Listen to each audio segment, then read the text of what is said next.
देखो क्वेश्चन है क्रमिक छूट वाले क्वेश्चन है, पहले क्लास में देख चुके हो क्रमिक छूट वाले क्वेश्चन, ठीक है। अब यहां से उसी पर सेम क्वेश्चन से बस ये जो है सही के फॉर्म में है, और पहले वाले क्वेश्चन में हम बता रहे थे 2 क्रमिक छूट 10%, 20% ऐसे करके दे रहे थे, ठीक है ना। लेकिन इस क्वेश्चन में दिया है कि 14 से ही 2/7% और 11 से ही 1/9% के 2 क्रमिक छूटों का एकल समतुल्य छूट ज्ञात करें। देखो इस टाइप के क्वेश्चन बहुत ही ज़्यादा इंपॉर्टेंट होते हैं, ठीक है ना। ज़्यादातर क्वेश्चन पूछता है कि एकल समतुल्य छूट ज्ञात करें। बस यही है कि 2 क्रमिक छूट की बजाय 3 क्रमिक छूट दे सकता है या 4 क्रमिक छूट दे सकता है, ठीक है ना। तो चाहे 3 क्रमिक छूट दे चाहे 4 क्रमिक छूट दे, बस एक ही मेथड से आपको सॉल्व करना है, ठीक है। फार्मूले पे नहीं रखना है, फार्मूले पे रखेंगे तो सिर्फ और सिर्फ 2 के लिए रहता है। इसलिए हम जैसे सॉल्व करेंगे वैसे ही, चाहे 3 क्रमिक छूट दे या 4 क्रमिक छूट दे, वैसे आप क्वेश्चन को सॉल्व करेंगे, ठीक है। तो आप जानते हैं कि छूट किस पर मिलता है, अंकित मूल्य एमआरपी पे छूट मिलता है ना। तो छूट हमेशा एमआरपी पे मिलता है, अंकित मूल्य पे। तो हम यहां से सॉल्व करेंगे तो एमआरपी अंकित मूल्य और एसपी यानी कि विक्रय मूल्य, सेलिंग प्राइस, विक्रय मूल्य। अब देखो यहां से हम सॉल्व करेंगे तो छूट कितना कितना मिल रहा है। पहले छूट मिला 14 से ही 2/7%, अब दूसरा छूट मिल रहा है 11 से 1/9%, 2 छूट है। तो पहला 14 से ही 2/7%, 14 से ही 2/7%। देखो इसको सॉल्व करोगे तो 14 से 98 और 2 100, 100/7% हो रहा है क्या। तो जब इसको हम सॉल्व करेंगे तो ये हो रहा है 100/7%। परसेंट को हम हटाएंगे तो 100 से भाग देंगे क्या, तो हम परसेंट को हटा दे रहे हैं तो 100 से हम भाग दे देंगे, तो 100 से 100 कैंसिल हो जाएगा क्या। यहाँ से मिल गया 1/7, कोई दिक्कत है। 14 से ही 2/7% है, उसको सॉल्व करेंगे तो ये मिक्स्ड फ्रैक्शन है, इसको सिंपल फ्रैक्शन में चेंज करेंगे। तो 14 × 7 करेंगे 98, 2 100/7%। परसेंट को जब भी हम हटाते हैं तो 100 से क्या करते हैं, भाग देते हैं। तो हम 100 से भाग देंगे तो 100/7 × 100, 100 से 100 कैंसिल हो गया, तो अंश में बचा 1 और 1/7। जब भी छूट की बात करता है तो हर में क्या होता है, एमआरपी अंकित मूल्य, यही तो होता है। जब भी छूट की बात करेगा तो अंकित मूल्य हर में होगा, और जब भी लाभ या हानि की बात करेगा तो हर में क्या होगा, क्रय मूल्य यानी कि सीपी। समझ पा रहे हो। तो क्वेश्चन में छूट हो रहा है ना 14 से 2/7% का, यानी कि हर वाला जो टर्म है वो क्या है, एमआरपी अंकित मूल्य है। तो यहाँ से अंकित मूल्य दिया है कि 7 है, अंकित मूल्य 7 है। छूट कितने का हो रहा है, 1 का, यानी कि बेचा कितने में होगा, 6 में। कोई दिक्कत है। अब दूसरा छूट देखो दिया है 11 से 1/9%। तो 11 से 1/9% को सॉल्व करोगे तो इसको, यह भी मिक्स्ड फ्रैक्शन है, इसको भी सिंपल फ्रैक्शन में चेंज करेंगे। तो 11 × 9 करेंगे तो 99 और 1 100, यानी कि 100/9% हो रहा है क्या। परसेंट को हटाएंगे तो 100 से हम भाग दे देंगे, तो 100 से यहाँ से भाग दिए तो 100 से 100 कटा गया, यहाँ से क्या मिला 1/9। अब 9 है क्या, अंकित मूल्य एमआरपी है, तो यहाँ से 9 हो गया एमआरपी। छूट कितने का मिल रहा है, 1 का, तो 1 का छूट दोगे यानी कि बेचोगे कितने में, 8 में। कोई दिक्कत है क्या। अब यहाँ से देखो सेम क्वेश्चन है, सॉल्व करेंगे तो टोटल एमआरपी ज्ञात करेंगे और टोटल एसपी ज्ञात करेंगे, यानी कि कुल अंकित मूल्य और कुल विक्रय मूल्य। तो यहाँ से हम सॉल्व करेंगे तो अंकित मूल्य का हम अंकित मूल्य में गुणा, विक्रय मूल्य का विक्रय मूल्य में गुणा। तो यहाँ से करेंगे तो 7 × 9 करेंगे क्या मिलेगा, 63, यानी कि टोटल एमआरपी क्या हो गया, 63 हो गया क्या, बताओ कोई दिक्कत है। यहाँ से हम टोटल एसपी ज्ञात करें, टोटल विक्रय मूल्य ज्ञात करें, तो इसका हम इसमें गुणा कर लेंगे। तो 8 × 6 करेंगे तो 48, यहाँ तक कोई भी दिक्कत है।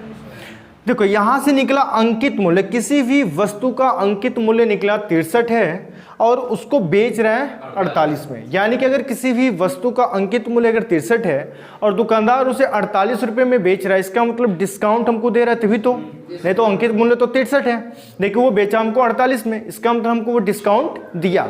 अब कितने % का डिस्काउंट दिया वही हमको एकल समतुल्य छूट ज्ञात करना है। समझ पा रहे हो। वैसे तो हम देख पा रहे कि 2 छूट दिया है, 14 से 2/7% और 11 से 1/9%, लेकिन इसको एकल समतुल्य छूट में कन्वर्ट कर रहे हैं, यानी कि एक ही छूट बताना है। समझ पा रहे हो। तो यहाँ से हम सॉल्व करेंगे तो टोटल अंकित मूल्य है 63, अब बेच रहे हैं 48 में, यानी कि छोड़ कितने रुपए का रहा है, यहाँ से घटाएंगे तो 13 में 60 जाएगा 5, और यहाँ से 5 में 4 गया 1, 15 का छूट दिया क्या?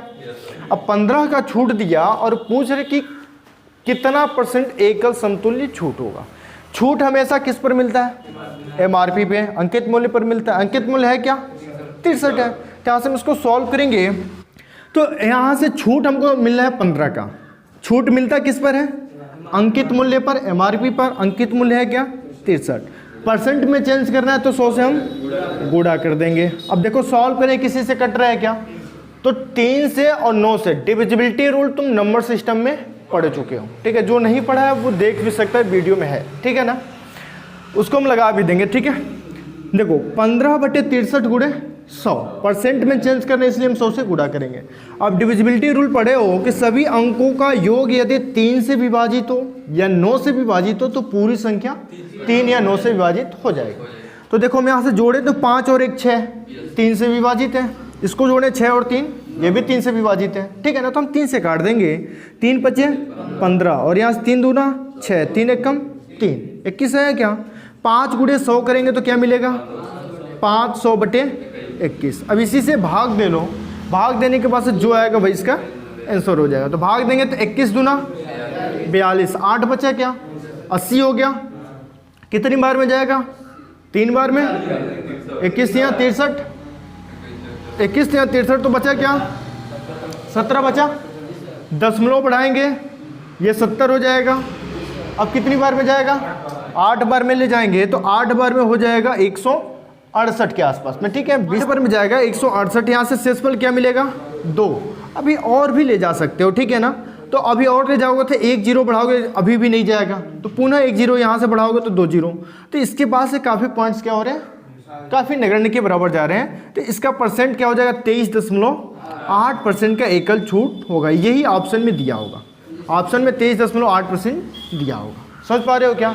कोई दिक्कत है? देखो जब भी क्रमिक छूट वाले क्वेश्चन की बात करें तो बहुत इंपॉर्टेंट होता है। 2 क्रमिक छूट है तो सिंपल है, फार्मूले पे भी रख सकते हो x + y + -xy/100। लेकिन अगर 3 क्रमिक छूट हो, 4 क्रमिक छूट हो या कितने भी क्रमिक छूट हो तो ऐसे ही हम सॉल्व करेंगे। पहले क्रमिक छूट का अंकित मूल्य और विक्रय मूल्य रखेंगे, दूसरे क्रमिक छूट का अंकित मूल्य और विक्रय मूल्य रखेंगे। अगर और भी दिया है तो तीसरे क्रमिक छूट का अंकित मूल्य और विक्रय मूल्य। तो टोटल अंकित मूल्य के लिए हम अंकित मूल्य में गुणा कर देंगे और टोटल विक्रय मूल्य के लिए हम विक्रय मूल्य क्या गुणा कर देंगे। तो देखेंगे कि अंकित मूल्य और विक्रय मूल्य में अंतर कितने का है। अंतर जितने का उतना ही हमको छूट मिला होगा।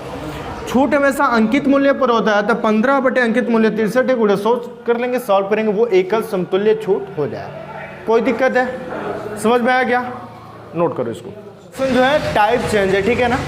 देखो अगला क्वेश्चन दिया हुआ है, एक व्यापारी 2 लाख रुपए अंकित मूल्य की कार को क्रमशः 2 क्रमिक छूटें 5% और 10% पर खरीदता है। इसमें देखो खरीदता है बोला, यानी कि CP देगा, ठीक है ना, क्योंकि वो खरीद रहा है।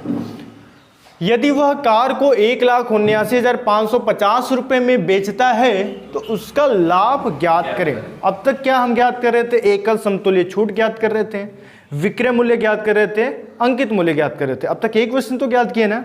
अब इस क्वेश्चन में क्या है? लाभ ज्ञात करना है, यानी कि क्वेश्चन अगला टाइप है, ठीक है। देखो यहां से हम इसको सॉल्व करेंगे। देखो 5% की छूट और 10% की छूट पर खरीद रहा है, ठीक है ना। अंकित मूल्य हमेशा क्या होगा? 100% होगा। अंकित मूल्य हमेशा 100% होगा। उस पर 5% का छूट मिला और 10% का छूट मिला। तो छूट मिला है यानी कि वो खरीद, दुकानदार तो बेच रहा है लेकिन आदमी क्या कर रहा है? खरीद रहा है। समझ पा रहे हो? तो एक तो ये जो मेथड हम बताए थे, ठीक है ना, 5% को चेंज करो, 10% को चेंज करो, वैसे भी कर सकते हो। या इस पे हम देख पा रहे हैं कि इस पे 5% और 10% की छूट पर वो खरीद रहा है ना। तो जब खरीद रहा है तो हम यहाँ से अगर इसको सॉल्व करें तो 2 लाख रुपए है, 2 लाख रुपए, ठीक है। अब 2 लाख रुपए पे पहले छूट क्या है? 5%। हमेशा अंकित मूल्य हमेशा 100% होता है क्या? 5% छूट यानी कि कितने में बेचेगा? 95% में बेचेगा क्या? तो इसका हम 95% ज्ञात करें और 10% छूट, और 10% क्या कर रहा है? छूट दे रहा है। यानी कि अंकित मूल्य तो 100% है, 10% का छूट यानी कि कितने % वो बेच रहा है? 90% में, और वो खरीद रहा है 90% में, ठीक है। तो इसका हम क्या करेंगे, 90% ज्ञात करेंगे। कोई दिक्कत है? अब देखो का मतलब क्या है, गुणा, इसको हम हटा दें, परसेंट को हटाएंगे तो हम क्या करेंगे, 100 से हम भाग देंगे, का को हटाएंगे मतलब गुणा, परसेंट को हटाएंगे मतलब 100 से हम भाग देंगे। कोई दिक्कत है? बताओ। इतने में ये खरीद रहा है, सीपी निकल रहा है, समझ पा रहे हो क्या? हाँ, अब देखो यहाँ से 2 जीरो से 2 जीरो कटा, यहाँ से 2 जीरो से 2 जीरो कटा, कोई दिक्कत है? यहाँ पर 20 बचा, यहाँ पे 95 और 90 हुआ, ठीक है। गुणा हम कर लें तो 9 दूना 18, 1 जीरो यहाँ से 1 जीरो यहाँ से, 1800 गुणे 95, गुणा करो, गुणा करने पर देखो क्या मिल रहा है। तो हम क्या करेंगे, 95 में 18 से हम गुणा कर दें तो 18 पचे 90, जीरो हासिल 9, 18 नवा, बताओ 18 नवा 162, 162 में हम हासिल 9 जोड़ेंगे तो 162 में 9 जोड़ेंगे तो क्या मिलेगा, 171 ना, 171, और 1710 मिल गया, और 2 जीरो यहाँ पे पहले से हैं, तो यहाँ से हम इसको सॉल्व करेंगे तो 1710 तो गुणा करने पर मिला है, 2 जीरो पहले से 2 जीरो हम बढ़ा देंगे। ये क्या मिला, सीपी मिला। एक व्यापारी उस कार को खरीदा है इतने रुपए में। इसके बाद नहीं हो रहा था, इसके बाद तुम सॉल्व नहीं किए होगे ना सही से। देखो खरीदा कितने में कार को, 1,71,000 रुपये। अंकित मूल्य कार का क्या था, 2 लाख रुपए। अब इस पर वह जो व्यापारी था वह कार को 1,79,550 रुपये में बेचता है। अब देखो वो व्यापारी जो है, वो व्यापारी क्या था, 2 लाख रुपए अंकित मूल्य की कार को 2 क्रमिक छूट 5% और 10% पे क्या किया, खरीदा है। 2 लाख रुपए उस कार का अंकित मूल्य था, लेकिन ये व्यापारी एक बार 5% छूट लिया और एक बार 10% छूट पर उस कार को क्या किया, खरीद लिया। तो खरीदा कितने में, 1,71,000 में। खरीदने के बाद से वो क्या कर रहा है, कार को फिर बेच दे रहा है। कितने में बेच रहा है, 1,79,550 रुपये। तो वही पूछ रहा है कि लाभ परसेंट ज्ञात करें, यानी कि उसको लाभ कितने का हुआ। केवल लाभ ज्ञात करना है तो रुपए में आ जाएगा, ठीक है। देखो खरीदा कितने में, 1,71,000 में। बेच कितने में रहा है, ये क्रय मूल्य है, क्रय मूल्य है, और विक्रय मूल्य क्या है, 1,79,550 रुपये। कोई दिक्कत है? बताओ वो व्यापारी उस कार को 1,71,000 में खरीदा है और उसी कार को 1,79,550 रुपये में बेच रहा है, तो उसको लाभ हो रहा है कि हानि हो रहा है, लाभ हो रहा है ना। और वही लाभ हमको बताना है कि लाभ क्या है। तो यहाँ से हम लाभ ज्ञात करेंगे, प्रॉफिट ज्ञात करेंगे, लाभ यानी कि प्रॉफिट। तो इसको हम ज्ञात करेंगे तो हम घटा लें, 0 में से 0 गया, 5 में से 0 गया, इसमें से इसको ना घटाना, इसमें से इसको घटाओगे ना, बड़ा ये है, ठीक है। 5 में से 0 गया, 9 में से 1 गया, और ये सब कैंसिल हो जाएंगे। यानी कि उसको लाभ कितने का मिला, 8,550 रुपये। अगर ऑप्शन में 8,550 रुपये होगा तो ये आंसर हो गया। अगर ऑप्शन में परसेंट में होगा तो हम परसेंट में सॉल्व करेंगे क्वेश्चन को। परसेंट में ऑप्शन में है तो देखो परसेंट में हम सॉल्व करेंगे तो देखो कितने रुपए का लाभ हुआ है, 8,550 रुपये का। लाभ हमेशा किस पर होता है, अंकित मूल्य पर या क्रय मूल्य। अंकित मूल्य पर लाभ नहीं होता है, अंकित मूल्य पर छूट होता है, ठीक है ना। हाँ तो देखो लेकिन खरीदा भी तो है, इसमें क्रय मूल्य भी तो दिया है, सीपी यानी कि क्या है, क्रय मूल्य। इसमें देखो जब भी लाभ या हानि, प्रॉफिट चैप्टर पढ़ चुके हैं, प्रॉफिट एंड लॉस, जब भी लाभ या हानि की बात करता है तो हमेशा क्रय मूल्य यानी कि सीपी पर होता है, और जब भी छूट की बात करेगा तो हमेशा अंकित मूल्य एमआरपी पर होगा। क्वेश्चन तुम यही गलत कर रहे होगे कि ये लाभ जो है 2 लाख पे निकाल रहे होगे, जो कि गलत है, क्योंकि अंकित मूल्य पर छूट मिलता है, ठीक है ना। लाभ या हानि क्रय मूल्य पर होता है, सीपी पर होता है। तो क्रय मूल्य है क्या, 1,71,000। तो हम इस पर क्वेश्चन को सॉल्व करेंगे, ठीक है। लाभ क्या मिला है, 8,550 रुपये। हमको परसेंट में, अगर परसेंट में नहीं बताना हो तो इसका आंसर हो गया, ठीक है ना। लेकिन ऑप्शन में परसेंट में दिया है तो हम इसको परसेंट में कन्वर्ट करेंगे। तो लाभ मिला है हमको 8,550 रुपये, और लाभ हमेशा मिलता किस पर है, क्रय मूल्य पर। जब भी छूट की बात करेगा तो छूट हमेशा अंकित मूल्य पर मिलेगा, लाभ की बात करें तो लाभ हमेशा क्रय मूल्य यानी कि सीपी पर मिलेगा, हान की बात करें तो हान भी हमेशा क्रय मूल्य यानी कि सीपी पर मिलेगा। समझ पा रहे हो? यही क्वेश्चन इसमें थोड़ा सा डाउट वाला है, अगर अंकित मूल्य पर रख दोगे तो क्वेश्चन गलत हो जाएगा। ठीक है, तो क्रय मूल्य है क्या? 1,71,000। उस कार को 1,71,000 में खरीदा था, बेचा 1,79,550 में, तो हमको लाभ हुआ 8,550 का। तो क्रय मूल्य है 1,71,000, यहाँ से 1,71,000। अब इसी को काटेंगे, परसेंट में चेंज करने के लिए हम क्या करेंगे? 100 से गुणा कर देंगे। ये लाभ परसेंट ज्ञात करें, प्रॉफिट परसेंट। अब यहाँ सॉल्व करेंगे तो 2 जीरो से 2 जीरो कट गया, 1 जीरो से 1 जीरो कट गया। यहाँ से देखो ये कितनी बार में कटेगा? 171 से 850, 3 से कटेगा और किसी से नहीं कटेगा। 5 बार में कट रहा है, 5 बार में कट जा रहा है। 171 में 5 से गुणा करो, देखो 855 मिल रहा है क्या? 171 में 5 से गुणा करो, 5 एकम 5, 5 सते 35 को 5 हासिल 3, 5 एकम 5 3 8, 855 मिल जा रहा है। ठीक है ना, ये 855 है, ये 171 है, तो 171 से 855 5 बार में कैंसिल हो जाएगा, तो यहाँ से 5 बार में कैंसिल हो गया, यानी कि लाभ परसेंट क्या मिला? 5%। लाभ परसेंट मिला, प्रॉफिट परसेंट मिला 5%। तो ऑप्शन में ये होगा। ठीक है, ऑप्शन में ये होगा। अगर ऑप्शन में परसेंट में दिया है तो हम परसेंट में चेंज करेंगे, और क्रय मूल्य पर परसेंट प्रॉफिट होता है या लॉस होता है। ठीक है, अगर रुपए में देगा तो रुपए में। कोई दिक्कत है? नहीं सर। समझ में आया क्या? एक बार और रिवीजन कराएं, नोट कर लो, नोट कर लो। देखो ध्यान से देखो, क्वेश्चन दिया है एक व्यापारी 2 लाख रुपए अंकित मूल्य की कार को क्रमशः 2 क्रमिक छूट 5% और 10% पे खरीदता है। यदि वह कार को 1,79,550 रुपये में बेचता है तो उसका लाभ ज्ञात करें।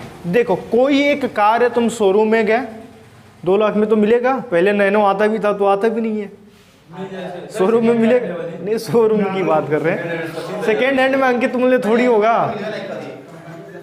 अंकित मूल्य थोड़ी होगा सेकेंड हैंड में। नहीं, अंकित मूल्य हो जाएगा। कहते हैं सबके इतना चाहिए, कहते हैं सब इतना चाहिए, इतना में देते नहीं है, सब कुछ छोड़ ही के देते हैं सब। तब हाँ, मान लो शोरूम में गए, उस कार का अंकित मूल्य क्या है? 2 लाख रुपए है। ठीक है, तो वो व्यापारी है जो खरीदने गया है, तो उसमें क्या किया? उसको 5% और 10% का 2 क्रमिक छूट मिला है। हमेशा अंकित मूल्य 100% होता है, हमेशा अंकित मूल्य क्या होता है? 100% होता है। अब उसमें एक बार उसे 5% का छूट मिला, यानी कि 95% में वो बेचा होगा, और एक बार 10% का छूट मिला, यानी कि 100 में से 10 घटाएंगे तो 90% में वो बेचा होगा, यानी कि व्यापारी उतने में खरीदा है। तो 2 लाख का 5% छूट यानी कि 95% बटे 95% है, परसेंट को हटाओगे 100 से भाग दोगे, और 10% एक बार छूट है, 100 में से 10 घटाओगे यानी कि 90%, तो 90 बटे 100, क्योंकि परसेंट को हटाओगे 100 से भाग दोगे। तो ये क्या है? उस कार का क्रय मूल्य है। ये कार का क्या है? सीपी, यानी कि क्रय मूल्य है कार का। समझ पा रहे हो क्या? तो कार का सीपी है। अब इसको हम सॉल्व करेंगे तो कैलकुलेशन करेंगे, तो कैलकुलेशन करने के वजह से क्रय मूल्य मिल रहा है 1,71,000। समझ पा रहे हो? अब वो व्यापारी कार खरीदा है और उसके बाद से बेच दिया, प्रॉफिट मिल रहा था तो, ठीक है ना। तो बेचा वो कितने में? 1,79,550 रुपये में। खरीदा था 1,71,000 में, बेचा 1,79,550 में। तो हम देखेंगे कि लाभ कितना हुआ। क्वेश्चन में लाभ परसेंट ही याद करना है। तो लाभ देखेंगे तो हम इसमें से विक्रय लाभ कभी भी होता है जब हम विक्रय मूल्य में से क्रय मूल्य को घटाते हैं। अगर हानि होगा तो हम क्रय मूल्य में से विक्रय मूल्य को घटाते हैं। यही तो पढ़े फॉर्मूला लाभ वाले चैप्टर में। तो लाभ के लिए हम क्या करेंगे? विक्रय मूल्य में से क्रय मूल्य को घटाएंगे। तो लाभ मिला 8,550 रुपये। लाभ या हानि हमेशा क्रय मूल्य पर मिलता है, अंकित मूल्य पर सिर्फ और सिर्फ छूट मिलता है, ठीक है। तो लाभ किस पर हुआ है? क्रय मूल्य पर। क्रय मूल्य है क्या? 1,71,000। तो लाभ है 8,550 और क्रय मूल्य 1,71,000। इसको परसेंट में चेंज करना है तो 100 से गुणा कर देंगे। इसको सॉल्व करेंगे तो प्रॉफिट परसेंट मिलेगा 5%, ठीक है। जो प्रॉफिट एंड लॉस चैप्टर नहीं पढ़ ही लियो तुम, तो जो नहीं पढ़ेगा वो देखेगा, ठीक है ना। कोई दिक्कत है? नहीं। चेंज करें? 36,000 रुपये का एक 36,000 रुपये का, इस क्वेश्चन को देखो, दिया है कि एक 36,000 रुपये का स्कूटर बेचता है। वह पहले 20,000 रुपये पर 8% की छूट और दूसरे 10,000 रुपये पर 5% की छूट देता है, अब वह बचे हुए 6,000 रुपये पर कितने प्रतिशत छूट दे, कितना छूट दे कि यदि उसका सभी पर छूट क्या हो, 7% हो। कहने का मतलब ये है कि वो स्कूटर 36,000 रुपये में तो बेच रहा है, ठीक है ना। उसके आगे दे रहा है कि जो पहला 20,000 रुपये है, 36,000 टोटल है, तो पहला जो 20,000 रुपये दे रहा है उस पर उसको 8% की छूट मिला, ठीक है। उसके बाद से फिर 10,000 रुपये दिया, उस 10,000 रुपये पर उसको 5% की छूट मिला, तो 20 और 10 30,000 रुपये दे चुका है। अब कह रहा है कि अब बचे हुए यानी कि 6,000 रुपये ही तो बचा है ना, कि इस 6,000 रुपये पर कितना परसेंट का छूट दे कि उसका सभी पर छूट 7% हो। मतलब सभी क्या 36,000 है, उन सभी का छूट यानी कि 36,000 पर 7% छूट हो जाए। समझ पा रहे हो क्या? यानी कि 20,000 पर छूट इतना, 10,000 पर छूट 5% और 6,000 पर जितना छूट होगा उन सभी का योग के बराबर इस सभी का 7% छूट के बराबर होगा। समझ पा रहे हो क्या? कोई दिक्कत है? तो देखो पहले दिया कि 20,000 रुपये पे कितने परसेंट की छूट, 8%। जो दिया उसको हम नोट कर लेते हैं, ठीक है। देखो 20,000 रुपये पर 20,000 रुपये पर छूट कितना है, 8% का, 8% की छूट है, ठीक है। प्लस क्योंकि उसका सभी पर छूट 7% है, यानी कि इन सभी का योग हम करेंगे तो इसका 7% जो है इसके बराबर हो, ठीक है। तो पहले 36,000 का हम योग कर लें, तो अभी तो 20,000 आया, अभी क्या है 10,000। 10,000 रुपये पे कितने का छूट है, 5% का। तो 10,000 रुपये पर 10,000 रुपये पर इसका क्या है, 5% छूट है। कोई दिक्कत है बताओ। अब इसके आगे क्वेश्चन में दे रहा है कि अब वो बचे हुए 6,000 पर कितना छूट दे, तो बचा कितना है 6,000, इसमें हम 6,000 को और जोड़ देते हैं, ठीक है। 6,000 ही बचा है। अब 6,000 रुपये पर वो कितना छूट दे ये हमको नहीं पता है, तो हम मान ले रहे हैं कि X% का वो छूट दे रहा है। कोई दिक्कत है क्या? यही हमको ज्ञात करना है कि बचे हुए 6,000 रुपये पर कितना परसेंट छूट दे कि उसका सभी पर 7% छूट हो। उसका सभी पर मतलब सभी टोटल पैसे कितना है 36,000। 36,000 पर क्या हो 7% हो, यानी कि इन सभी का छूट हम ज्ञात करेंगे तो 36,000 रुपये पर 7% के क्या होगा, बराबर होगा। समझ पा रहे हो क्या? तो इन सभी का छूट का योग जो है 36,000 रुपये के 7% के बराबर होगा। कोई समस्या है? अब यहाँ से वही हम रखेंगे और x की वैल्यू को ज्ञात कर लेंगे, ठीक है।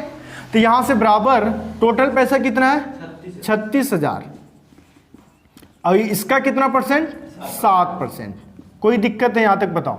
अब इसी को बस कैलकुलेट करना है, कैलकुलेट कर लें हम। ये तो क्वेश्चन में दिया है, अगर कम लाइन में सॉल्व करना होगा तो ये एक लाइन लिखने की कोई भी आवश्यकता नहीं है।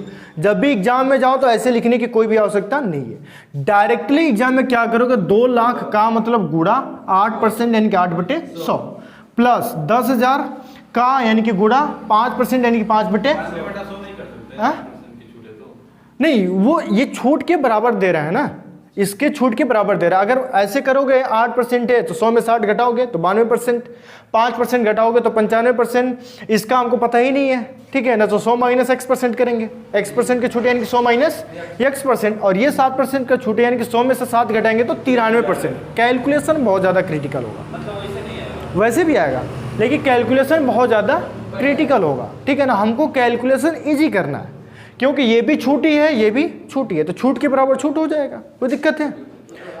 हाँ आ जाएगा वैसे भी, लेकिन क्वेश्चन क्रिटिकल होगा, टाइम ज़्यादा लगेगा। हमको कम टाइम में क्वेश्चन को सॉल्व करना है, ठीक है। अब 2 लाख है, 20,000, हाँ 20,000 है, ठीक है। 20,000 इसका एग्जाम में ये लाइन लिखने की कोई आवश्यकता नहीं है। अब जो सॉल्व करें वो लाइन आपको लिखना है, ठीक है। का 8% परसेंट को हटाओगे 100 से भाग दोगे, प्लस 10,000 का 5% यानी कि 5/100 प्लस 6,000 का X% यानी कि X/100 बराबर 36,000 का 7% यानी कि 7/100। कोई दिक्कत है? देखो यहाँ से हम इसको सॉल्व करेंगे, कैलकुलेशन अब बस है, आप कैलकुलेशन करेंगे x की वैल्यू निकल जाएगा, ठीक है ना। वही हमको छूट ज्ञात करना, X% का छूट यानी कि x की वैल्यू ज्ञात करना है। तो क्या सॉल्व करेंगे, 2 जीरो से 2 जीरो कट गया, यहाँ से भी 2 जीरो से 2 जीरो कट गया, यहाँ से भी 2 जीरो से 2 जीरो कट गया, यहाँ से 2 जीरो से 2 जीरो कट गया। अब देखो सॉल्व करेंगे तो 8 × 2 यानी कि 1600 हो गया क्या यहाँ से, प्लस 5 गुणे 100 करेंगे तो 500 हो जाएगा क्या, प्लस 60 गुणे यक्स, यानी कि 60x हो गया क्या। अब यहाँ से सॉल्व करेंगे तो बराबर 360 में हम 7 से गुणा करेंगे तो 7 शून्य शून्य, 7 6 की 42 को 2 हासिल 4, 7 3 के 21 4 25, 2520। अब यहाँ से हमको सॉल्व करना है तो 1600 और 500 जोड़ेंगे तो 2100 होगा क्या, प्लस 2100 है, इधर जाएगा तो माइनस 2100। 2520 में से 2100 घटाएंगे तो क्या मिलेगा, 420, ये तो मिलेगा। तो यहाँ से हो जाएगा 60x बराबर 420। x की वैल्यू ज्ञात करना है, 60 से हम भाग दे देंगे, 420 बटे 60, 0 से 0 कट गया, 6 7 42, यानी कि x बराबर 7%। यानी कि वो बचे हुए भाग पर, यानी कि 6000 पर कितने परसेंट की छूट देगा, 7% की अगर इस पे छूट देगा तो इन सभी का छूट का योग इसका 7% ज्ञात करेंगे तो बराबर होगा। अगर आंसर सही है कि गलत, इसके लिए तुम देख सकते हो। कैसे देखोगे, हाँ देखो आंसर सही है कि गलत उसके लिए देख सकते हो। यहाँ से 1600 और 500 निकला है ना, अब यहाँ से 60 में x से गुणा कर दो तो 60 गुणे x करोगे तो क्या मिलेगा, 6 7 42, 420 मिलेगा क्या। अब इन सभी को जोड़ोगे तो 2520 के बराबर हो जाएगा। देखो यहाँ 1600 500 2100 और x की वैल्यू 7 है तो 7 गुणे 60 करेंगे, 7 6 के 42, 420 हो गया। 2100 420 जोड़ेंगे तो 2520 इक्वल है, तो इसका मतलब आंसर सही है। कोई दिक्कत है, समझ में आया क्या, फिर से बताना पड़ेगा कि हो जाएगा, चलो नोट कर लो, ठीक है।